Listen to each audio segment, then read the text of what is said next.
जब हम दुनिया के ग्रेट इन्वेंटर्स के बारे में सोचते हैं तो कुछ ही नाम हमारे दिमाग में आते हैं, जैसे Henry food, Wright brothers, Thomas Edison, Albert Einstein. लेकिन एक ऐसा नाम जो उतना जाना पहचाना नहीं है, जिसे उतनी पहचान, उतना सम्मान नहीं मिल पाया जितना कि उसे मिलना चाहिए था, निकोला टेस्ला। आज आप सॉकेट में चार्जर लगा के फोन चार्ज कर सकते हो, हॉटस्पॉट से वाईफाई कनेक्ट करके इंटरनेट का यूज कर सकते हो, सोलर पैनल, वाइंड टरबाइन जैसे रीइनेबल एनर्जी सोर्स का यूज कर सकते हो, इलेक्ट्रिकल मोटर का यूज कर सकते हो, ब्लूटूथ से गाने सुन सकते हो, रिमोट कंट्रोल टेक्नोलॉजी से ड्रोन उड़ा सकते हो। और आज आपके घर में जो लाइट आ रही है, जो फ्रिज का यूज आप कर रहे हो, और रोड पर आज आप जो हाई वोल्टेज वाले तार देख रहे हो, इन सब की टेक्नोलॉजी सबसे पहले निकोला टेस्ला ने डेवलप की थी। तो आइए जानते हैं सिर्फ इनके इन्वेंटर्स के बारे में, जो आपको एक बार तो ये सोचने पर मजबूर कर देंगे कि क्या इंसान था। 1875 में टेस्ला ने ऑस्ट्रेलियन पॉलिटेक्निक कॉलेज में एडमिशन लिया और फर्स्ट ईयर में इन्होंने एक भी लेक्चर मिस नहीं किया और हाईएस्ट ग्रेड अचीव किया। ये 24 घंटों में सिर्फ 2 ही घंटे सोते थे, बाकी के 22 घंटे पढ़ाई करते थे। इनको देखकर कॉलेज के प्रोफेसर ने इनके पिता को एक लेटर लिखा कि आपके बेटे की बहुत ही जल्द मृत्यु हो जाएगी, क्योंकि पढ़ाई के पीछे इतना पागल होना भी अच्छी बात नहीं है। यहाँ तक तो फिर भी ठीक था। सेकेंड ईयर में टेस्ला जुए के आदी हो जाते हैं और स्कॉलरशिप का पूरा पैसा ये जुआ में उड़ाने लगे। थर्ड ईयर के लास्ट में इनको कोई सेमेस्टर ग्रेड मिलता नहीं है और ये फेल हो जाते हैं। टेस्ला ने कभी भी अपनी जिंदगी में ग्रेजुएशन कंप्लीट नहीं की थी। 1881 में टेस्ला ने बुदापेस्ट में एक टेलीग्राफ कंपनी में काम किया, जहां उन्होंने पहली बार टेलीफोन एम्पलीफायर को सही तरीके से काम करने लायक बनाया, पर इन्होंने इसका पेटेंट अपने नाम नहीं करवाया। इसके कुछ समय बाद टेस्ला की मुलाकात हुई थी थॉमस एडिसन के दोस्त चार्ल्स बैचलर से। अब यहाँ से टेस्ला की असली कहानी शुरू होती है। अब ध्यान से सुनना। टेस्ला बचपन से ही इन्वेंशन किया करते थे, लेकिन जब चार्ल्स बैचलर को इनके तेज दिमाग के बारे में पता चला तो उन्होंने एडिसन को एक लेटर लिखा, जिसमें लिखा था कि I know 2 great man, one is you and the other is this young man. और टेस्ला से कहा कि ये लेटर लो और जाके मेरे मित्र एडिसन को दे दो। इस लेटर को पढ़कर एडिसन ने टेस्ला को काम पर रख लिया। उस time Edison well established inventor बन चुके थे। इनके पास 14 कंपनियां थी और इन्होंने टेस्ला को अपनी Edison electrical luminate company of New York में अच्छी खासी पोजीशन दे दी। एडिसन ने डीसी करंट का इन्वेंशन किया था और उसी का बिजनेस करते थे। टेस्ला ने काफी समय तक इनकी कंपनी में काम किया। फिर एक दिन टेस्ला जब अपने ऑफिस में काम कर रहे थे, तब वहाँ एडिसन आते हैं। तो टेस्ला ने देखा कि वो किसी चीज को लेकर चिंतित हैं। टेस्ला ने उनकी चिंता का कारण पूछा तो एडिसन ने कहा कि अगर तुम इस डीसी डायनामो के डिजाइन को और अच्छा बना देते हो तो मैं तुम्हें $50,000 दूंगा। उस समय $50,000 बहुत बड़ी राशि थी, जो आज के समय में $25 लाख के बराबर है। टेस्ला ने सोचा कि ये एक अच्छा अवसर है। फिर उन्होंने एक्सपेरिमेंट करने शुरू किए। कुछ ही दिनों में उन्होंने डीसी डायनामो को बढ़िया डिजाइन करके दे दिया। लेकिन जब उन्होंने एडिसन से पैसे मांगे $50,000, तो इस बार एडिसन ने कहा कि तुम बहुत ही नासमझ हो, वो एक अमेरिकन जोक था, तुम्हें इतना भी समझ नहीं आया। ये सुनकर टेस्ला को बहुत ही बुरा लगा और उन्होंने एडिसन की कंपनी छोड़ दी। इसके बाद में टेस्ला अपनी खुद की कंपनी स्टार्ट करना चाह रहे थे, पर उनके पास उतने पैसे थे नहीं। फिर टेस्ला ने सड़कों पर खुदाई करने वाली मजदूरी की, जिसमें हर दिन $2 मिलते थे। जब वहीं के ठेकेदार को टेस्ला की काबिलियत और उनके मकसद के बारे में पता चला तो वह टेस्ला को वेस्टर्न यूनियन नाम की एक इलेक्ट्रिकल कंपनी में लेकर गए और टेस्ला ने बताया कि वो अल्टरनेटिव करंट वाला एसी मोटर बना सकते, जिससे बिजली के क्षेत्र में एक बड़ा बदलाव लाया जा सकता है। इसी कंपनी में टेस्ला ने एसी पावर सिस्टम और मोटर का विकास किया। अब टेस्ला को एक ऐसे इन्वेस्टर की जरूरत थी जो उनके इन्वेंशन में पैसा लगा सके।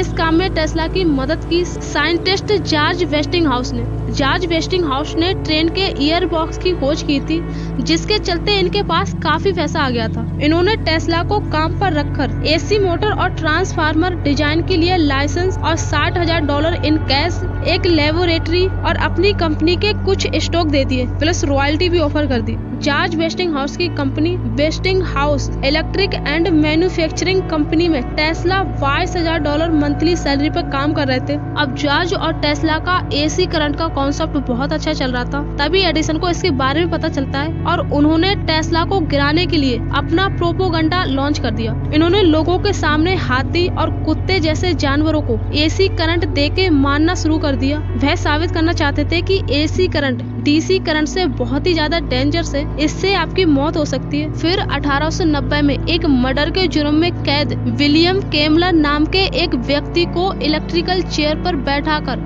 जिसको वैसे भी फांसी होने वाली थी, और एसी को खतरनाक प्रूफ करने के लिए एडिसन ने उस इंसान को शॉक देके मार दिया और ये दिखाया कि एसी करंट कितना खतरनाक है। लेकिन फिर भी टेस्ला नहीं रुके और उन्होंने एसी मोटर का डिजाइन पूरा किया। फिर 1890 में टेस्ला को अमेरिकन ऑफ इलेक्ट्रिकल इंजीनियर का वाइस प्रेसिडेंट बना दिया। अब बात करते हैं 1891 की। 1891 में टेस्ला ने अपने सबसे महत्वपूर्ण आविष्कारों में से एक टेस्ला कॉइल का इन्वेंशन किया था। टेस्ला कॉइल 10 लाख वोल्टेज से ज्यादा करंट पैदा कर सकता था। इस कॉइल से टेस्ला वायरलेस इलेक्ट्रिसिटी ट्रांसफर करना चाहते थे, बिना तार के इलेक्ट्रिसिटी। टेस्ला कॉइल की इस टेक्निक को हम ऑलरेडी 100 साल से रेडियो और टेलीफोन में यूज कर ही रहे हैं। फिर 1893 में टेस्ला ने इलेक्ट्रोमैकेनिकल ऑसिलेटर भाप से चलने वाला विद्युत जनरेटर बनाया, जिसे अर्थक्वेक मशीन भी कहा जाता है, जो पॉकेट जितना साइज का था, जो हाई स्पीड पर ऊपर नीचे वाइब्रेट होता, जिससे इलेक्ट्रिसिटी जनरेट होती थी। पेटेंट के कुछ दिनों बाद टेस्ला ने एक रिपोर्टर को बताया कि जब वो उसका ट्रायल कर रहे थे तो उनकी लैब की सारी जमीन हिलने लगी। खिड़की से बाहर झांक के देखा तो आसपास की सारी बिल्डिंग हिलने लग गई। लोग बिल्डिंग से बाहर आ रहे हैं। तभी टेस्ला ने एक हथौड़ा उठाया और उस मशीन को ही तोड़ दिया। टेस्ला का कहना था कि अगर वो मशीन को नहीं तोड़ते तो कुछ ही मिनटों में सारी बिल्डिंग नीचे गिर जाती।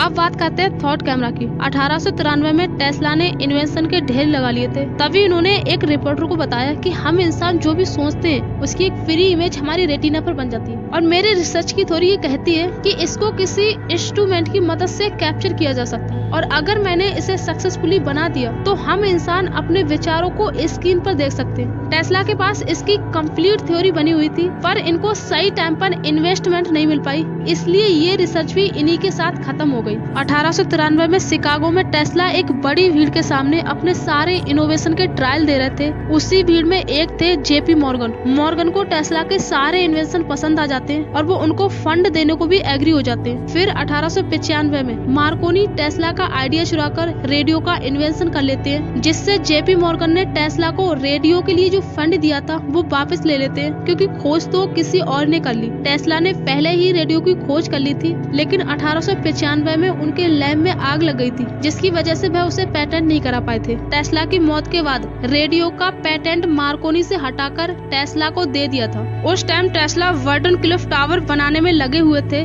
जिसके लिए जेपी मॉर्गन ने $1.5 लाख भी दे दिए थे। ये टावर 57 फुट ऊंचा और 120 फुट जमीन के नीचे घुसा हुआ था। ये टावर अटलांटिक ओशन में शिप्स पर वायरलेस मैसेज और टेलीफोन ट्रांसमिट करने में कैपेबल था। इससे हवा में लाखों वोल्ट की इलेक्ट्रिसिटी ट्रांसमिट की जा सकती थी। इस टावर से टेस्ला पूरे न्यूयॉर्क शहर में फ्री में इलेक्ट्रिसिटी ट्रांसमिट करना चाह रहे थे। जब ये बात जेपी मॉर्गन को पता चली तो उन्होंने इसे नॉन प्रॉफिटेबल बिजनेस समझकर आगे के सारे फंड रोक दिए। इसके बाद इस प्रोजेक्ट के लिए टेस्ला को और कहीं से फंड मिले नहीं और फाइनली 1906 में ये प्रोजेक्ट भी बंद करना पड़ा। फिर 1907 में टेस्ला ने एक स्क्वायर बॉक्स की तरह दिखने वाली नाव बनाई थी, जो समुद्र में आर्टिफिशियल टाइडल वेव जनरेट कर सकती थी और ये रिमोट से चलती थी। टेस्ला ने बताया कि अगर हम इसे समुद्र में सही ढंग से प्लांट कर दें और जैसे ही दुश्मनों का जहाज इसके ऊपर से गुजरेगा, हमें बटन प्रेस करना है, फिर 2.5 लाख टन ऑफ वाटर की एक बहुत ही बड़ी लहर उठ जाएगी, जिससे पूरे जहाज को टाइटैनिक की तरह पानी में डुबाया जा सकता है। कहा जाता है कि निकोला टेस्ला टाइम मशीन पर भी काम कर रहे थे। इस पिक्चर को देखो, जिसमें टेस्ला ने अपने आप को आर्टिफिशियल मैग्नेट वे में डाल दिया है। जब वो इसके अंदर थे तो फास्ट, प्रेजेंट, फ्यूचर इन तीनों को एक ही समय पर देख पा रहे थे। उस दिन टेस्ला मैग्नेटिक वेव के अंदर काफी समय तक रहे। जब उनके लैब में मौजूद उनके असिस्टेंट ने देखा कि टेस्ला की बॉडी पर इसका इफेक्ट बढ़ता ही जा रहा है, तो टेस्ला की जान न चली जाए इसलिए उन्होंने उस मशीन को ही ऑफ कर दिया। टेस्ला ने लगभग इस टाइम मशीन वाले सपने को भी पूरा कर ही लिया था। टेस्ला की कुछ ऐसी प्रोडक्शन है जो आज रियलिटी में कन्वर्ट हो चुकी। कहा जाता है कि टेस्ला पिरामिड पिरामिड के रहस्य को भी जानते थे। इनका कहना था कि पिरामिड के टॉप पर एनर्जी का सोर्स है। पिरामिड टाइम स्टोन और ग्रेनाइट जैसे क्रिस्टल मटेरियल से बनाए गए थे जो एनर्जी ट्रांसमिट करने में मदद करते हैं। यानी कि इनके अकॉर्डिंग इन पिरामिड्स के अंदर सुपर पावर क्रिस्टल हैं जो पृथ्वी की चुंबकीय ऊर्जा को खींच रहे हैं, जिसकी वजह से टेस्ला को लगता था कि वो इन पिरामिड से पूरी दुनिया के लिए अनलिमिटेड एनर्जी जनरेट कर सकते हैं। आज भी लोगों के पास, साइंटिस्ट के पास इसका कोई जवाब नहीं है कि पिरामिड्स क्यों बनाए गए थे, इनका रहस्य क्या था। लेकिन शायद निकोला टेस्ला पिरामिड के रहस्य को भी जानते थे, लेकिन लोगों ने इनकी एक भी नहीं सुनी। निकोला टेस्ला इंटेलिजेंट थे, लेकिन लोगों की व्यवहारिकता को, बिहेवियर को समझने में नहीं। शायद यही वजह है कि वो जिंदगी भर गरीब रहे। इनके नाम 300 से ज्यादा पेटेंट हैं, जिनकी थ्योरी को आज के साइंटिस्ट फॉलो करते हैं। सन 1934 में टेस्ला ने न्यूयॉर्क होटल में रुकने के लिए रूम लिया था। इनके पास बिल्स पे करने के लिए भी पैसे नहीं थे। कुछ समय तक वेस्टिंग हाउस की कंपनी ने इनके बिल्स पे किए थे। निकोला टेस्ला अपने अंतिम दिनों में फाइनेंशियली बहुत वीक हो चुके थे। चाय और बिस्कुट से अपनी जिंदगी चला रहे थे। 7 जनवरी 1953 में न्यूयॉर्क होटल में काम कर रही एक लेडी रूम नंबर 3327 के डोर को ओपन करती है और ओपन करते ही देखती है कि एक 86 साल बूढ़े आदमी की मृत बॉडी बेड पर पड़ी है और ये बॉडी किसी और की नहीं बल्कि निकोला टेस्ला की थी। और कहा जाता है कि पिछले 10 सालों से निकोला टेस्ला उस रूम में रह रहे थे। निकोला टेस्ला की मौत की खबर जैसे ही अमेरिका की सीक्रेट एजेंसी FBI को पता चलती है तो वो एलियन प्रॉपर्टी कस्टोडियन को इनका सारा सामान जब्त करने का ऑर्डर देती है। फिर नॉन-जज ड्रफ को टेस्ला के पेपर जांचने के लिए बुलाया जाता है। उन्होंने उस समय टेस्ला के सारे पेपर को उठाकर टॉप सीक्रेट में सीज कर लिया। लेकिन अभी 2016 में FBI ने टेस्ला के कुछ पेपर पब्लिश किए थे। बाकी के बचे हुए पेपर का सीक्रेट आज भी उसी एजेंसी के पास है। ये थी इनकी पूरे इन्वेंशन की कहानी। आपको ये वीडियो बहुत पसंद आई है, इसलिए आप अभी तक इस वीडियो को देख रहे हो, तो वीडियो को बिना लाइक किए और चैनल को बिना सब्सक्राइब किए मत जाना। तो मिलते हैं नेक्स्ट वीडियो में। Thanks for watching.